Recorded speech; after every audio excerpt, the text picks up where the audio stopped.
SBI ग्राहकों को बड़ झटका।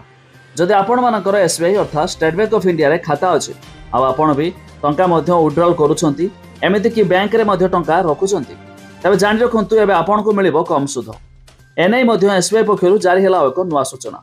वीडियो रे जानिबा ता पूर्वरु वीडियो को लाइक करंतु, सब्सक्राइब करनथिले एबे सब्सक्राइब करी पाखर थिबा घंटी चिन्ह को दबाइ दियंतु। देशर सबुठारु बड़ बैंक एक बड़ झटका देछि। भारतीय स्टेट बैंक यार समस्त अवधिर एफडी एवं संचय खाता उपरे सुध हार ह्रास करिछि।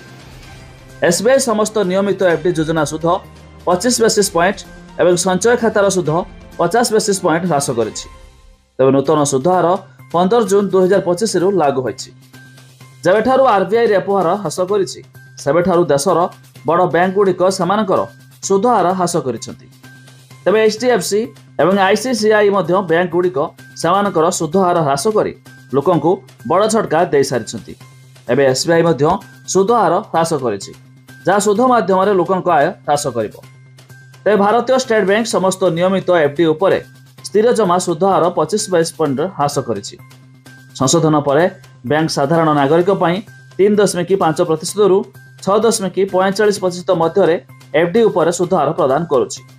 सही समय वरिष्ठ नागरिक पई बैंक 3.55% रु 7.5% हिसाब से सुध प्रदान करुछि। तबे आपणकर स्टेट बैंक ऑफ इंडिया रे अकाउंट अछि कि नाही ता निहाती कमेंट करी जणाबे।